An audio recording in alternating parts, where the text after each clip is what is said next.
Ngayon po, nasa Ayungon naman tayo. May mga dala tayo na materyales para sa ating bahay. May hardplex para sa kisame na nasira. Tapos may pituan din para sa CR, palitan namin. Tapos pati yung iniduro namin, palitan din namin. At saka yung mga doorknob, kasi nawala na yung mga yabi namin. So kailangan na kumpleto yung yabi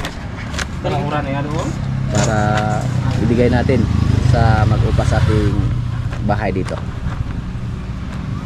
Yan. At ito na po yung bahay natin, oh.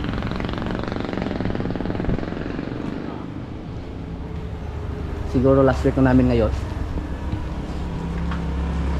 Yung may pintura yung nasa harapan lang, pero sa likuran hindi natin pa pinturahan.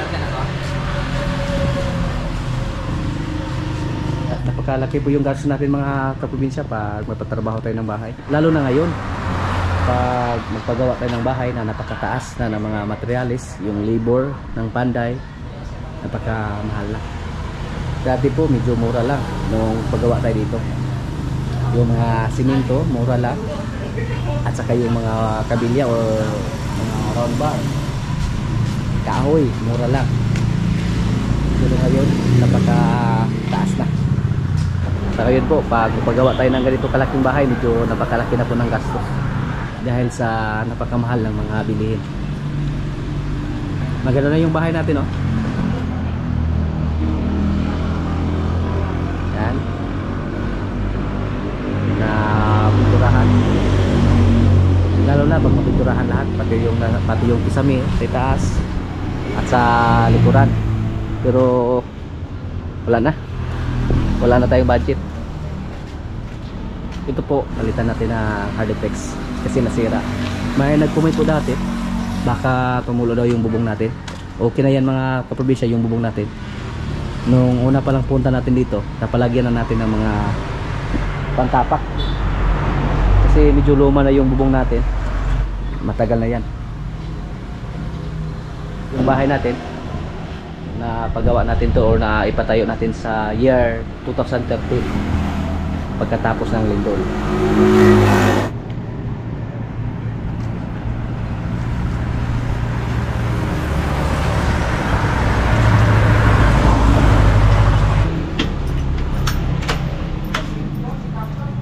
Yan, nagkalat pa yung mga gamit namin dito.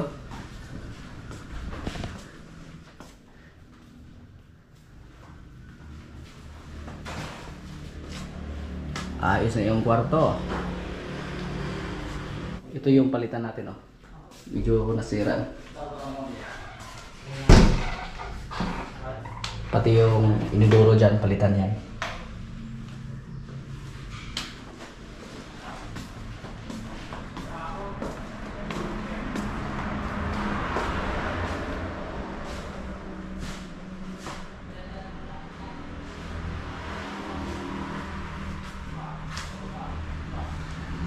So yan po ang update sa ating bahay dito mga kaprobinsya. Malapit na po matapos. Last na po namin dito ngayon. Ay ngayong linggo, o susunod na linggo, magkabalik na si Jojo doon sa area to. Iba naman yung project natin doon. Yan.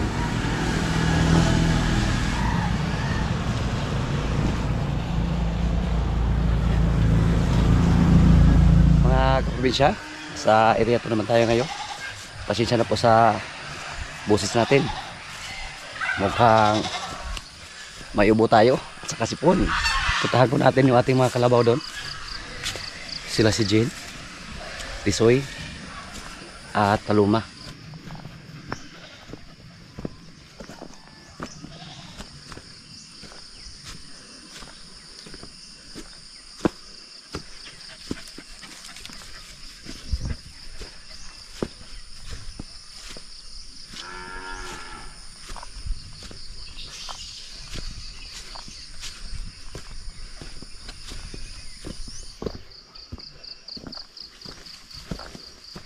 May ubo po tayo kasi nabasa po tayo ng ulan sa mga nakarang araw nung pumunta tayo sa Kambayungon. Tapos napakalamig doon.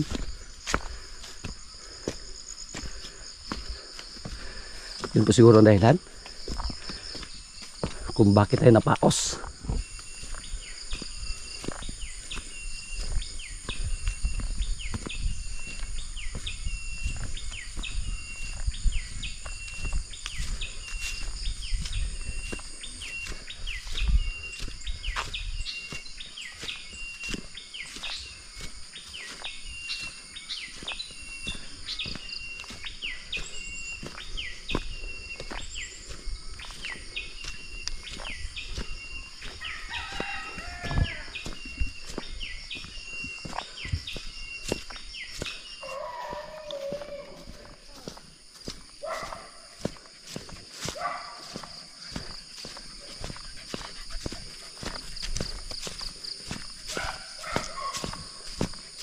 Magka-relax na si Tisoy mga kaprobinsya. Masarap yung buhay niya ngayon kasi pinapahinga muna natin siya. Hindi na namin sa pinahila ng karosa or paragos. Yung paragos po, karosa po yung tawag dito sa amin. Malakas siyang kumain, oh.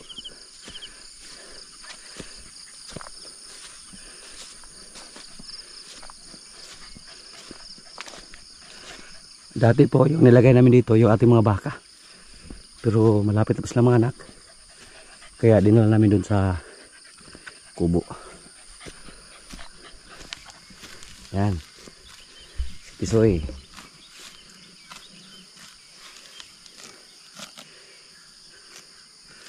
Palagi silang busog dito dahil maraming damo, marami silang makain. Baba ito si Tisoy mga kaprobinsya. Pero noong una namayat siya nung pinatrabaho natin. Ngayon unti-unti na nanumbalik yung katawan niya. Tapos pag mainit yung panahon, dali namin sila sa lubluban.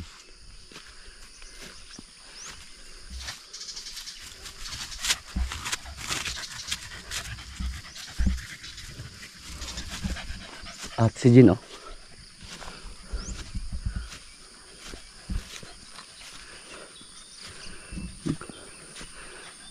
Wala kaming idea mga kaprobinsya kung kailan siya mga anak. Kasi hindi namin alam kung kailan siya nakasahan. Nalagpatan na siya ni Palo. Yan.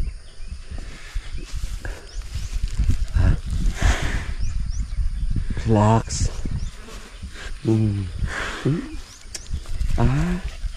Si Mateo yung lapitan niya. Galit siya sa aso. Yan po ang napapansin ko kay Jin. Dati pa yan.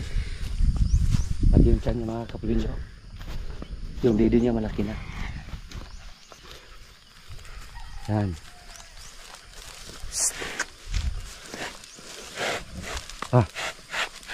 Wow. Excited po kami mga kaprobinsya na mga anak si Jin. Kasi gusto po namin makita yung anak niya.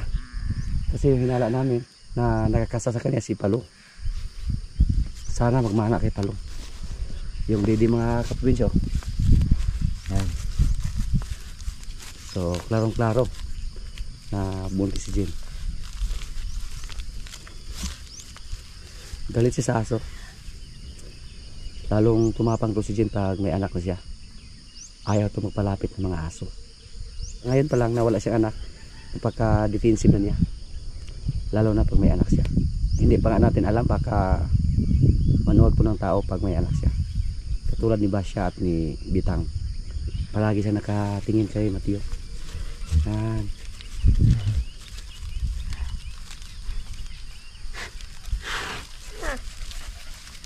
So by January, abangan po natin siya mga kaprobinsya. Baka January pa siya mga anak or Pebrero. Jin, good luck Jin ha. At si Paloma. Si Paloma mga kaprobinsya, may kaibigan po tayo na nakagusto sa kanya. Gusto siyang bilhin. Pero hindi po natin siya ibinta.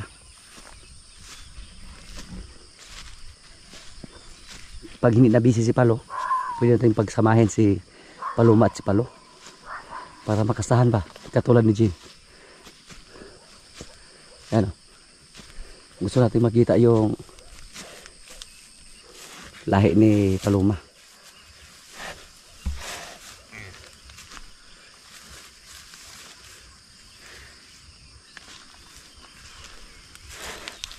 So sa ngayon, andito lang muna sila. Lalo na pag palaging may ulan, mas maganda pag dito lang namin sila paston para makakain sila ng mga damo. Tapos makasibo tayo sa kumpay. Check natin. Baba ito. Ito yung mga na lagyan ng mga hayop. Basta maraming damo lang. Hindi na tayo mahirapan sa pagkuha ng kumpay. At saka hindi na mahirapan yung mga alaga natin sa paghatot ng kumpay, paghila ng karosa. Si Jean, pag malapit na daw siya mga anak, mapapansin lang base po sa kanyang likuran. Mamayat daw yung sa may likuran niya, sa may sampot ba. Pag yan daw ang medyo mulupyak, so ibig sabihin daw malapit na yung mga anak.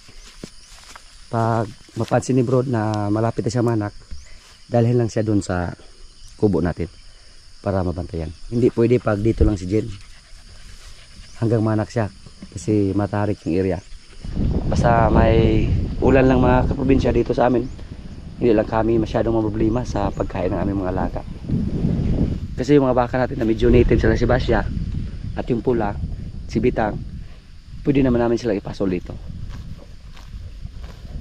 Basta may mga damo lang. Ang maganda po sa kanila dito, unlimited yung pagkain nila. Hindi katulad ng kumpay na pag maubos yung kumpay, wala na. Si Burod po yun na-assign dyan.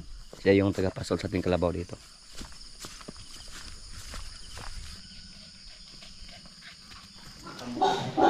Yung mga baboy namin, oh, busog na sila. Napakain na.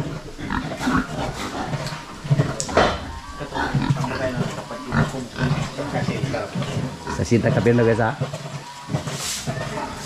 Kailan ako no natulog ko. Ulit ka rin may kaya dak sa tuba. Malipat na kita kasi kaya dak ano na eh. Mas madaling piliin yung pinakamaliit. Yung pinakamaliit oh. Pero kontrata na yan sa sunod na mga araw. Si Dodong nagtatawa kay mukhaon sa gitso. O kaon kang litson dong. Nakakaliw tingnan. Next month mukhang pira na to yung mga baboy na to mga kaprobinsya. Ang chiko kasako na noro. O upat ka kuan. Sila? Naglaso sa ay gamay ginan siya.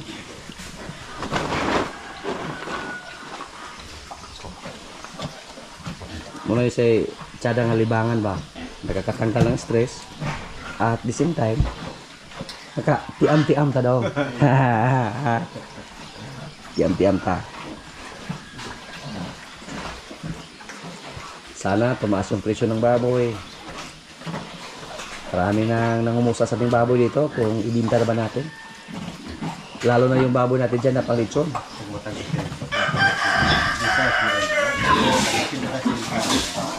Dito sa sinta. Ano gini, ang kwitada ane. Para jod. Ning bulo ra gyud kay usay hawon man ako. Duha. Depende raw niya. Duha mo. Iting pagdag mo. Kini murag mapunta nis God. Pero kisa may gadahom nga mabuhit na sila oh. Giring pag nasa ito. Pagulong ka lahat. Kuyawan kay kung maadaot.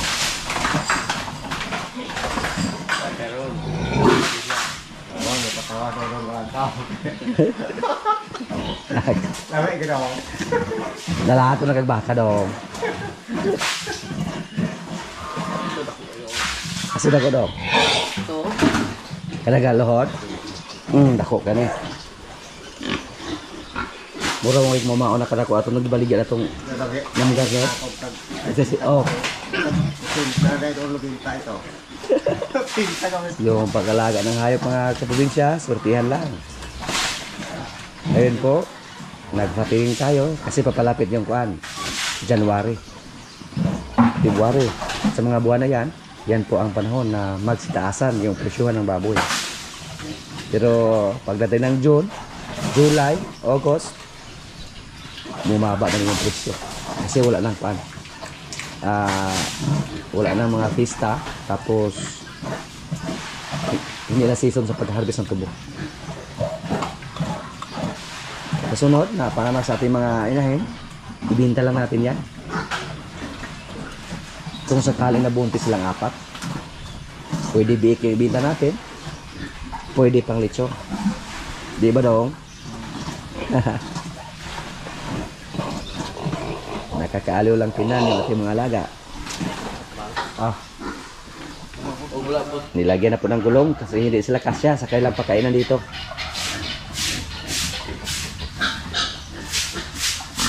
Yung mga baboy natin, tatong 4 na buwan mula sa pagpanganak.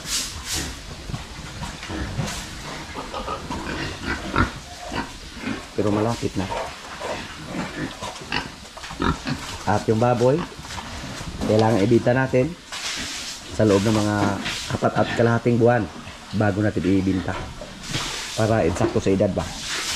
Sabi nila, basta sa ganung edad, medyo mabigat na. Dagko nagbukog. At meron pa dito, oh. Wala pang ligo. Pwede na yung paliguan daw. Pwede ang ligo. Ganito na? Pwede na. Dagko naman eh. At meron pa dito. Ito yung demand ngayon. Yung panglitson. Hindi pa natin ma-repair yung kailang kulungan. Yung flooring, kailangan na namin i-repair yan. Kasi, ano na, kasira na. Tapos ito po, kung sakaling i-repair namin, palitan namin ng hollow blocks, yung kanilang division. Yung dito, mahinding yung tulog nila. Kahit medyo aburido lang yung mga baboy na ito mga kaprobinsya, pero hindi sila natatalo sa ating hybrid na baboy. Malakas kumain. Tapos mabilis din lumaki. Dito po 8. Yung ganito kalaki, ito yung demand ngayon. Pag ibinta natin to, pagkagawa to ng komprador kasi Disyembre. Yung mga likuran sa ating mga baboy, oh. Nakakaliw tingnan. Si Paulo mga kaprobinsya, oh. Kahit babad siya sa trabaho pero hindi siya namayat. Dahil malakas siyang kumain ng kupramil, malakas siyang kumain ng kumpay. Yan lang po ang sekreto para hindi mamayat yung alaga natin. Kahit babad yan sa trabaho. Araw-araw po siya naghakot ng kumpay dito. Yan. Pero tingnan niyo po yung katawan niya. Palaki na palaki yung katawan niya dito. Lalo na pag nasa isaktong edad na siya. Uuro na siya. Kailangan na natin magpagawa ng malaking paragos para sa kanya. Medyo mahal yung pagbili natin sa kanya. Pero ngayon, na napakinabangan natin siya ng gusto, bawing-bawi na tayo sa kanya. Lalo na pag ibinta natin, kung sakali. Pero siya po yung tagahakot dito. At sa ngayon, hindi pa naman siya masyadong matapang. Kasi kadalasan po sa mga baka na inilagaan o kalabaw, may binta lang nila basta lumabas na yung ugali ng kalabaw. Nanuwag na or napakalakas na, hindi na kayang pigilan pag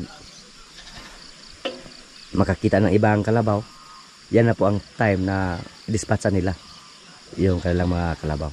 Basta pumapang na yung ugali.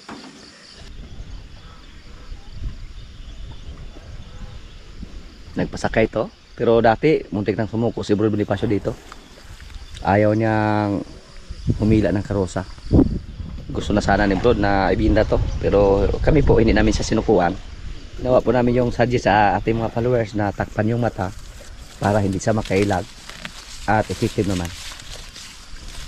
Nagbunga yung aming pagsisikat. Kasi ngayon wala nang problema pag pahilahin namin siya ng karosa. At si Rambo, oh, namayat siya ng kunti, pero kunti lang. Pakainin lang namin siya ng maraming kumpay. Ganun talaga, basta nag-adjust pa dito sa ating lugar. At hindi na namin siya pinagkawalan doon sa ating mga tanim na napier. Kasi mamatay yung mga napier natin pag hayaan natin siya doon. Kainin niya yung mga kakasibol pa lang na napier. Ngayon, nagtiis siya sa tubo. Maganda sana pag maturuan natin si Rambo na kumain ng copramil or seeds.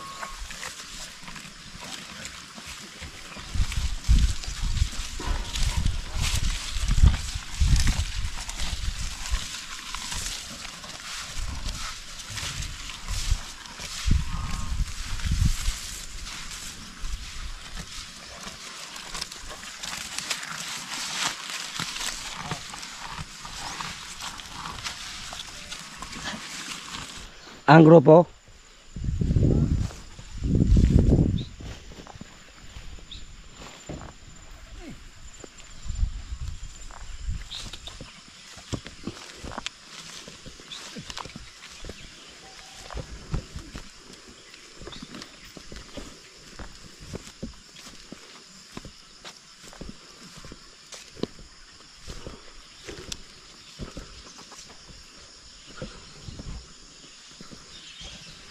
yan po.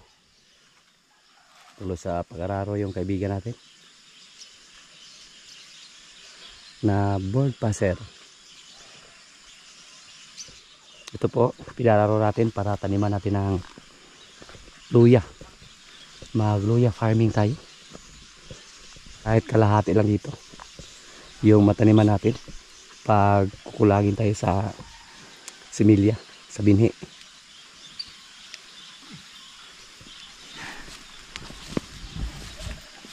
Ang grupo Gabalbal. Kisa ng Bargas agdiri na muha. Muha na. Agdiri na.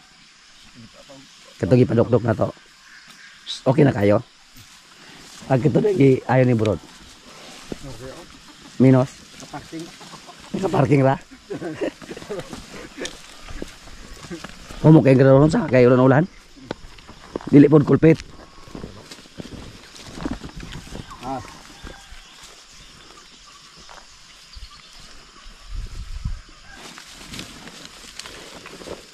Okay kayo. Okay kayo. Baka ng konsumo. Uy. Mao. Mao siya dong.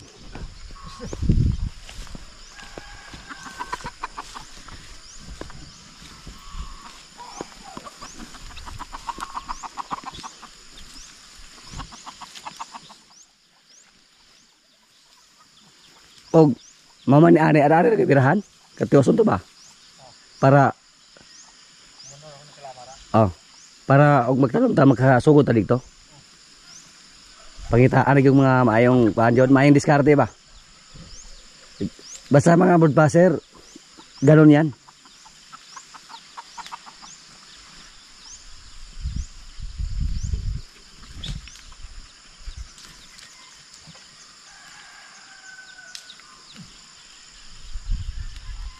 May kay timing kayong bira dahil. Liwat sa operator ba? Sa driver. Perting kalmaha yun. Perting kalmaha.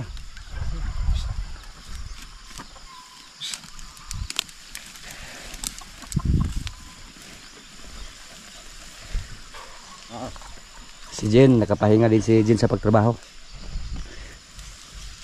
Gibinuangan na siyang palo. Ay mo lang kasya. Ayos ah.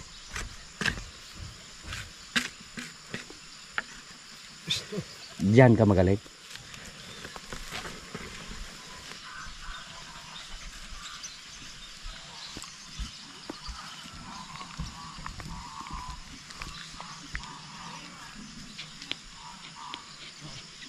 Mabait ito na sa mga kaprobinsya. Loyal ba? Loyal. Kahit hindi ako yung palagi magbigay ng pagkain sa kanila, pero ako pa rin yung kinakilala niyang amo. Sa akin siya sumusunod pag maglakad kami.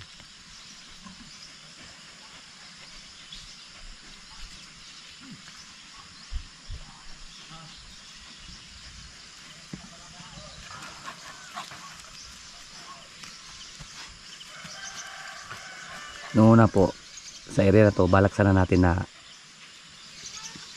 sili yung itanim natin. Pero nagbago yung isip natin. Dahil yung sili, kailangan pa natin alagaan ng gusto. Kailangan pa natin mag-spray. Minsan, masira pa yung mga bunga. Lalo na pagkatakihin ng mga insekto.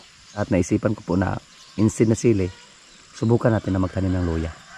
Para kung sakaling swertihin tayo, magkatamba tayo sa mataas na presyo makapalit taog pula. Yung mga niyog natin tinanim sa gilid malapit na yan mamunga.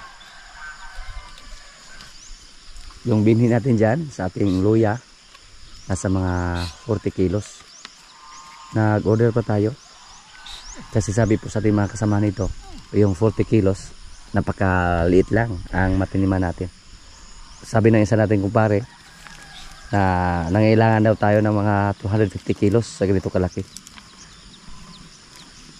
So medyo malaki-laki yung gastos natin sa binhi pag ganon.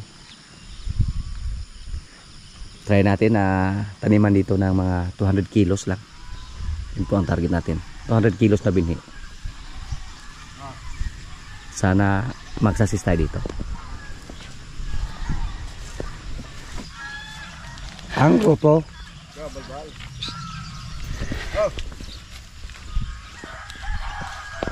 unsay konsumo? Baka kun ka.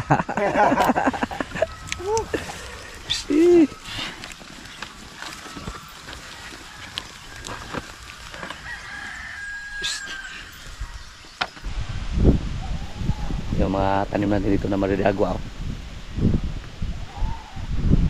kahit gaano pa karami yung tanim natin mga kaprobinsya, basta araw-arawin natin yung pagkuha, tapos marami tayong alaga, maubos pa rin. Yung mga indigo fira hindi yan marami yung natanim natin dito, pero hiyang po yung indigo fira dito sa amin, at saka yung itil-itil. Yan po ang mga magandang itanim para sa mga kambing. Pero pag marami tayong kambing, kukulangin pa rin yung tanim natin.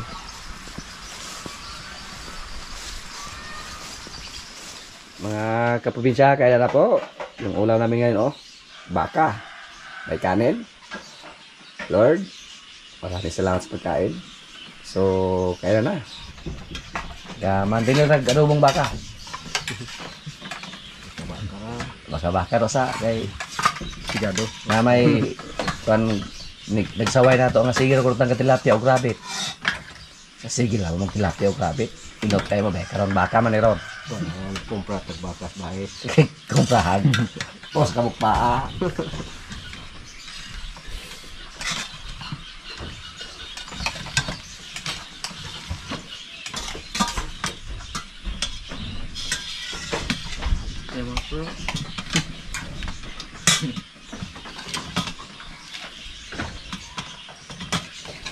Kaway pa mo. Kaway pa mo ha.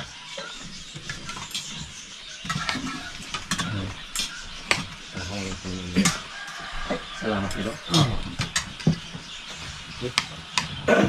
Ay, hindi na daw makakaway.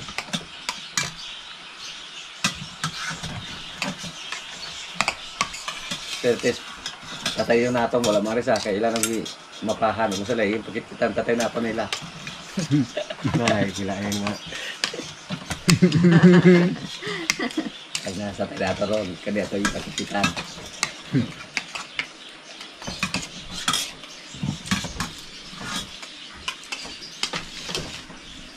Kasi mala-mala ako. Sinulog ko yun.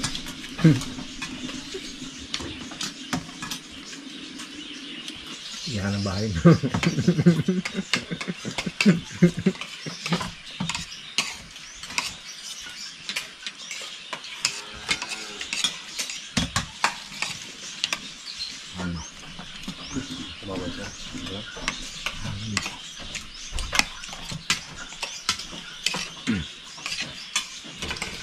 Oo.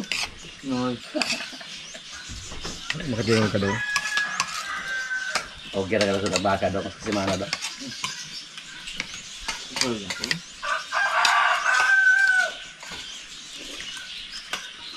Ako ginatos pa rin nato nga. Kapit, gano'n pa rin kayo. Kami suntan doon. Ano naman yan daw? Ganito yan. Nabuyaw magdudong pa nga. Nanggalan ako ng pula. Pula. Baka. Ha? Munggal ka daw. Febrero ko muna. Ang hagin na sa Basta yan. Ano yan? Pero kung nablo sa ito unang okay. Kaya naman ako. Na.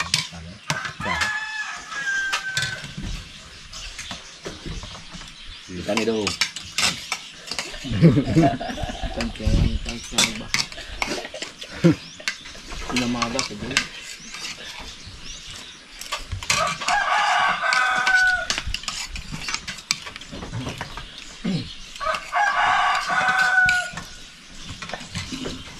Yan lang muna mga kaganapan dito sa amin mga kaprobinsya.